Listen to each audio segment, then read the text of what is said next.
Chris, thanks for coming.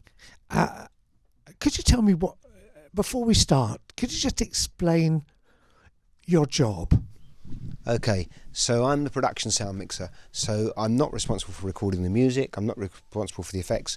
I'm the person that's there from the very start of a film. So right from the script process, I work with the director, I work with the actors, and I record all of the original dialogue and what happens on a film. This film was kind of interesting because when I was first asked to get involved in it, it was going to be a much smaller film, and it was going to be just a kind of a job where a lot of the dialogue was going to be motion capture, where basically we would just photograph the faces, and we weren't quite sure how the film was going to take place. When I first met Alfonso Cuarón, the first thing he said to me was, so there's no sound in space, what are you going to do? Yeah. And it was quite a long time after that we actually started shooting the film. We discussed it for a long time. We worked out how we were going to do it. But from the moment that Alfonso, made that statement to me, I was determined that I had to do this film, and I knew that sound was going to be an important part of the film. And it's interesting, isn't it? The visual effects are stunning in the film. Of course, they're stunning, but it's amazing how when you don't have sound in space, what a story the music tells. What an incredible story that Stephen Price tells with the score. Yeah, I mean, I've had the good fortune to talk to Stephen Price. And one of the things that stands out about it is the integration of the music with the overall sound of the film. It's often very difficult to take them apart. How was that for you? Oh, it was incredible because, we spent a lot of time, Alfonso and I spent a lot of time kind of talking about the film and what was going to happen, and, we kind of talked about what music should be, and we kind of talked about, maybe the score should be Brian Eno, maybe there should be different things. We didn't know what it should be, but we kind of felt that because there was no sound, that we maybe should make somehow the sound effects that should be there, that we all know should be there, maybe we should make that the score. We didn't know. And it took quite a long time to kind of work that out. And what was interesting is that Stephen really was doing a kind of a temp score for the film. And what happened, he kind of did a temp score, and lots of other composers were asked to get involved, and lots of things to get involved. And his score just became part of the film, and nothing ever beat that. Yeah. Which is really quite interesting how, no matter what, though it felt like a temporary thing, it just became part of the soul of the movie.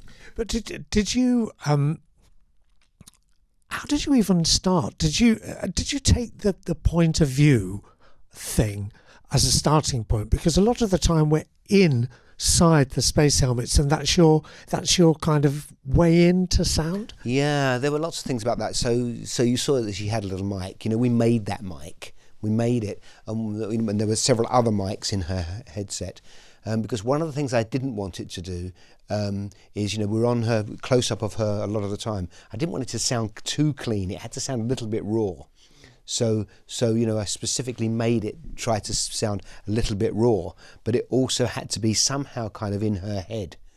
And it was fascinating the way that we shot the movie, because we shot it very unconventionally, in that the a lot of the time Sandra Bullock and George Clooney were on a robot arm, the kind of robot arm that was used for making cars, and the cameras were also on robot arms, and that was how we worked the movement of what happened.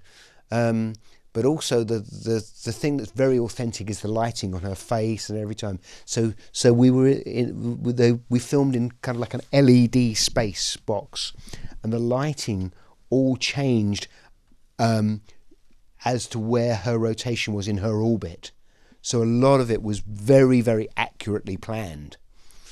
And one of the things that sound was important for, apart from just the amount of dialogue, and actually I was kind of I was surprised how much dialogue there is in the movie. There's certainly a lot of her going, there's quite a lot, chatting a lot. And it's just chatting, and it's in her head, and it's got, but part of it was that, we also did, which was very different job for me, because part of the thing that we did, we were the timeline. So we as sound, we kind of drove everything with a time code. That we drove the robots, we drove how everything kind of held together in a time basis. Because the film was almost made before we filmed a single foot. Alfonso worked with Mark Sanger, the editor, and they put together an animation of how the film worked. And there was a whole animation, so we almost had a film before we shot a foot. And then we replaced that animation with real stuff as we went along. And so often we were shooting shots which were seconds long, and so her dialogue, her thing, had to fit into an exact part.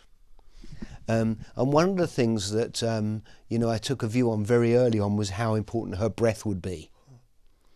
And so her breath is almost dialogue. And what we would do in some of these very small shots is that I would play Sandra the rhythm of her breath before the shot. She would catch on and she would sync up that breath, and we'd know where we had to get for the end of the shot, for the next shot. So breath was a really important part. It's a really, her whole breathing is an important part of the feeling of the movie. There's one section which really stood out for me with that. Just before the second debris attack, she's fixing, she's trying to free the Sawyers from the parachute. Yeah. And she's bumbling away, going, chatting to herself and breathing very hard. And it's so weird because this horrendous attack happens and you don't hear any of it. No. Because you wouldn't. You're only in her. The silence is, and Glenn Fremantle, who was the supervising sound editor, I think was very brave to accept silence. Very often sound editors want to put sound effects in where there's nothing, and often it competes with the music, it competes with everything else, so it's often a bit of a battle. But it was brave that there was no sound in a lot of these sequences. There was silence, and that in itself was part of the soundtrack. Explain, because this will go out on YouTube at some point, and I'm sure people will be interested, that the different responsibilities between your job, and the sound editor. Yes. So I guess if you look at there are three distinct parts of sound. There's the production sound, which is my role. There's the supervising sound editor, and there's the re-recording mixer. So I guess a good kind of analogy is that I'm kind of like the person that collects all of the audio. I'm almost like the farmer, if you like. The supervising sound editor then gets all the right bits, and he's a bit like the chef that brings everything together and puts it all in the right place and gets all the bits and pieces go together. And the re-recording mixer is the person that finally finishes it all off and makes the finished. We all work very closely together, although we all work closely together but not together because our jobs don't happen at the same time. Where do you start very early? So I start really early. So I try to interpret the director's vision of how the sound should be, and I try to make sure that we capture everything that's there. And also, like in this film, for instance, I work very closely with the actors. So part of this was, for Sandra especially, is that Sandra was, say, in like an LED box, a part of it on a robot arm, sometimes for hours on end. And she was amazing because I never once heard her complain. And there were lots of, it was uncomfortable. And sometimes the robots would go crazy, and it was pretty dangerous. You'd see the cameras flying around and so on and so forth. It was a, but part of my job there was also to try to give her some help to be in the scene, as it were.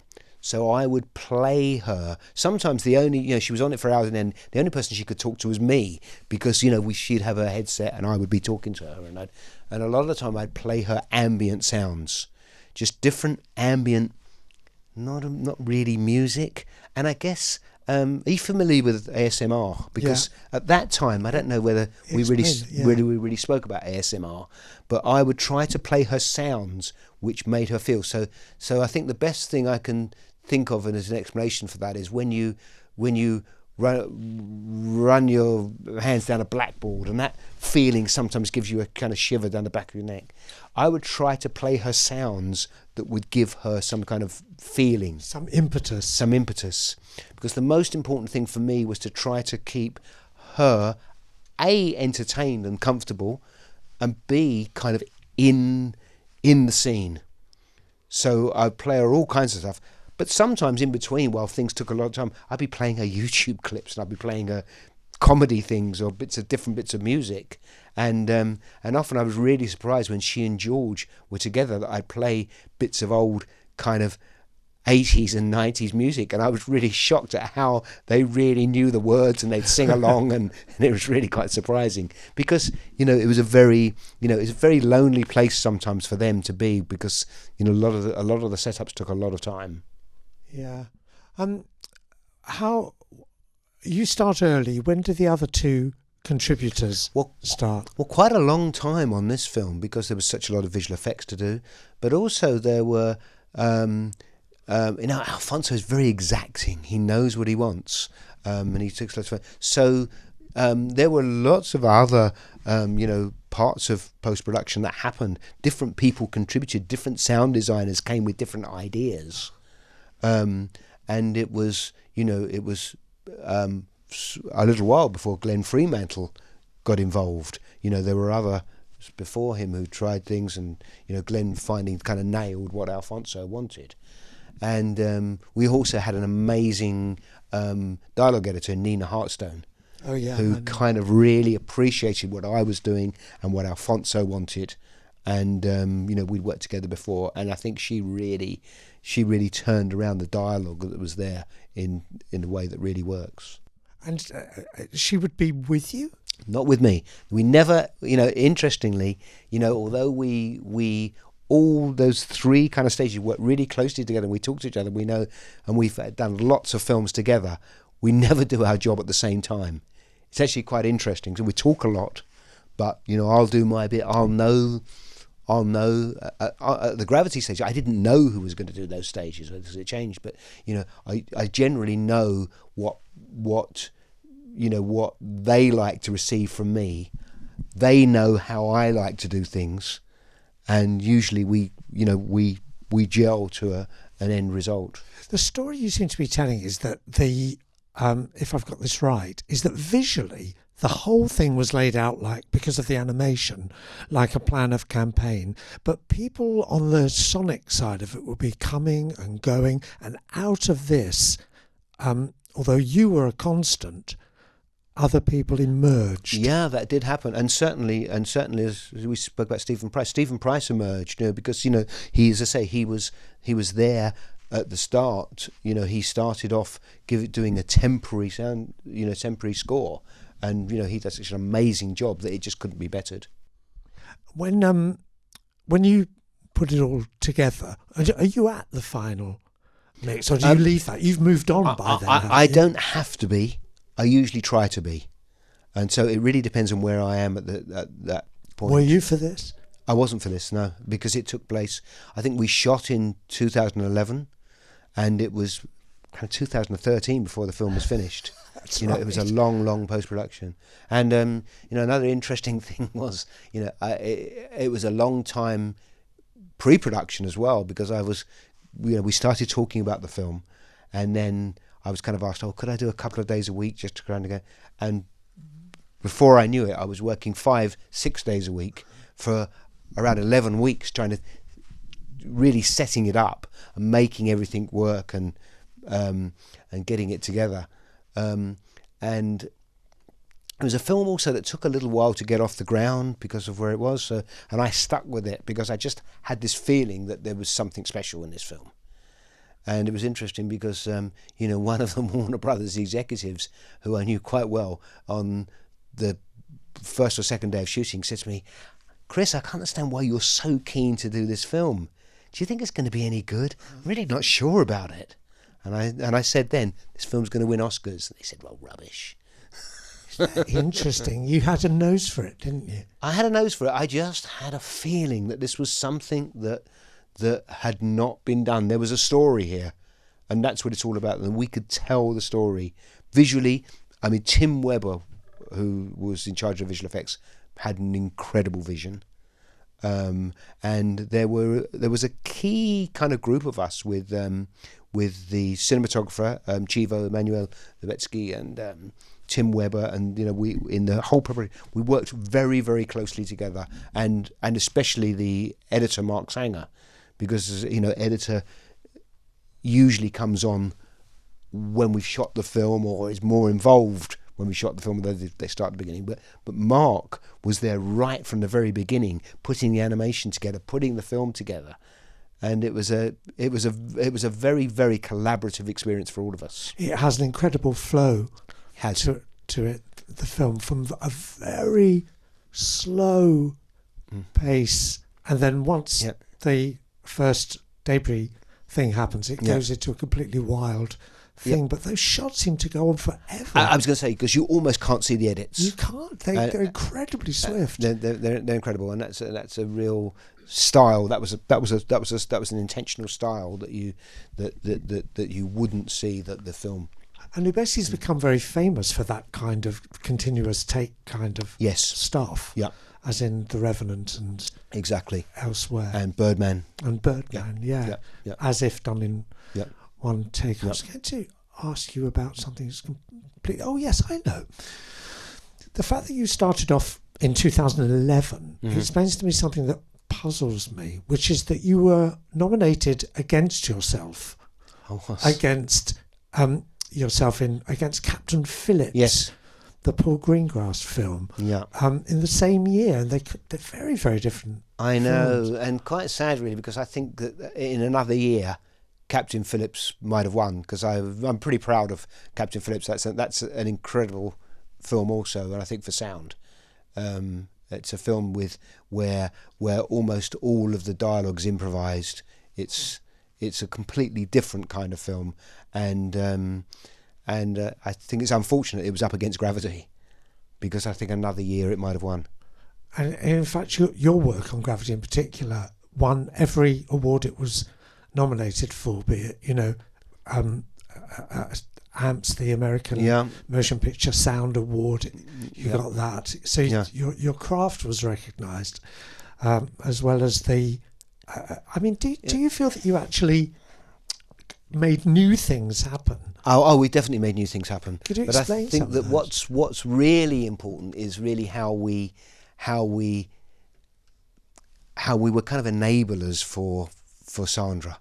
But the things that we did with it. For example, the voices that she was hearing and that she was connecting with, I try to play them in different parts of her head, so that she felt that she didn't know, and she'd never quite know where they're coming from. We also had different voices, and what we do is we'd set them out on a keyboard, and we'd have different kind of we'd have faster, slower, and she would never know what she was going to hear, what she was going to get. We wanted to always make it fresh every time. And so there was a lot of our work was not solely capturing the dialogue and the sound effects. It was also really helping her performance. We were really there to support her performance as well. Did the film have a substantial amount of post-production dialogue, ADR? Not a substantial amount, because we were able. We had a microphone right here. We were, there was a lot. And also from Alfonso's point of view, this was one part of the film that was original, and so there was a lot. Nina Hartstone did a lot to salvage the audio as well, because if you think of robot arms and different things that were going on, there were lots of sounds that needed to be filtered, needed to be cleaned up. But there was a lot of work put into trying to protect as much of the original sound as we could, because that's her performance. So I try to think of it not as protecting the sound so much as trying to preserve the performance. And that's what we really need to do, because it is very much, it's very visual, but it's also very much a performance piece. You know, it's very much about her performance, about her Yeah. being on her own. It's almost like a one-man show, It is. She pretty much carries it. and she has to carry Yeah. it, and that's Especially that last half hour. And we just had to help her as much as we could with that. Yeah. Oh, great. Do you still feel? I mean, the thing is about you, I should say, 5 Oscar nominations, 2 wins, 9 BAFTA nominations, 2 wins, amongst all these other awards. Does this stand out still? You know, it's interesting. I hadn't seen it for a while, and I still enjoyed the movie. You know, it's a different movie. It's you know, it really captures you, and it's out of the ordinary. It's something different. It's, yeah, I mean, I'm very proud of the movie, but I have to say I'm also, you know, in awe of Alfonso Cuarón's work. He's an incredible director, and I think that just his vision is so amazing, and just working with him and really just kind of bathing in that is a great experience. Did you have an opportunity to work with him again? No, I have not actually. I've seen him quite a lot, but it's never really worked out. But because he's not. But also he doesn't. You know, he hasn't done that many other films. You know, he's not that kind of filmmaker. You know, he's not someone that just churns out films. He's quite. You know, he tends to spend a lot of time developing things, and he also gets involved in lots of other projects. Yeah. He's not necessarily directing. No, absolutely. Okay. Does anybody have a? You do. Yes, you do. A mic's going around. You. They need the mic for the. Hello. There's a technical issue. You're going to have to. Yeah, no, they need it for the for the YouTube. You see. I'll tell you. Can he have mine? That would. Yeah. Wow, thank you. Yeah, I hadn't seen it for years either, and it's just extraordinary. It's extraordinary having you here, because the sound on this film, I can't imagine how complicated that soundtrack is, how many tracks there are. I mean, that's part of the question, and how it's all held together. I mean, I know there are job descriptions, but I'm in awe of actually how the sound was put together in this, and the images, of course, but that complexity is just astonishing. What's astonishing is that you watch it and you don't notice it. Do you know what I mean? It just flows. There's not a single moment I saw in there, felt in there, where there was like, that was a bit off. But I'm and also that it's incredibly chaotic, or it hits you as incredibly chaotic, and yet it's obviously highly ordered, and that's really fascinating. That it's both. The impression, the experience is that it's utter chaos, and yet it still has a form somehow. So I'm curious about that. Just quickly, the other question was, what did NASA think of this film? Interesting. Because I've always been curious about that, because it basically says space travel is impossible, right? Yeah. Oh, interesting. I do have a picture at home actually where they actually took a picture of us up to space. NASA were very, very involved in this film and impressed by the film, and and they actually sent us a message from space. Yeah, that's very. Yeah, but yeah, no, it's quite interesting. I think the thing that's fascinating, and I think that Gary kind of understand, is that, you know, in so many films, so many of the kind of films that I do, films like Mission Impossible, films like the James Bond films, very often the music and the sound effects and the dialogue are all working against each other. What's really different here is, because there's no sound in space, the score really does tell the story. And I think that that's a really important part of this. And also the fact that the sound effects, they're brave enough to have silence. The silence is as important as what's there. Yeah, there are 2 incredibly expressive moments of silence that I noted. One is when Clooney comes back. Oh yeah, which is really extraordinary. Yeah, I think and it's interesting actually, because that scene has always confused me. And I think it probably confused an audience a lot. And I think this time, because I was kind of expecting it to happen, it was kind of clearer for me. But I don't know whether that confused the audience here if you hadn't seen the film before. She's I took it she was having oxygen Yeah, of course. withdrawal, and Exactly. but it's very powerful. The other one is Powerful. when she's back in the water, when she's in the Oh, yeah. water, and she goes down, and Yeah. the silence comes up, and Yeah. there's noise, and it's very expressive. Yeah, because there's that great feeling, isn't there? That she's come this far, and you actually think she's not going to make it. Yeah. And that was very intentional, and that was very much that whole feeling of and there was that was something that the filmmakers really wanted to push, the fact that we might have got this far and the audience could expect that actually she's not going to survive. Very good. Yes, please. How's it doing? You do? I had seen this film when it came out in 2013. This is the second time me watching this, and it's obviously visually stunning. But one thing I've noticed, it's quite a bit of a thrill ride. It's Hollywood entertainment at its finest, and that sequence in the beginning when the things start to disintegrate. There's a lot of rotation, and I guess to underscore that, what I've noticed is that the sound rotates. Mm-hmm, So, yes. But how do you record a rotating sound? I mean, is this a computer program or? So we record it, and when it's mixed in, this was one of the first films we mixed in Dolby Atmos, by the way.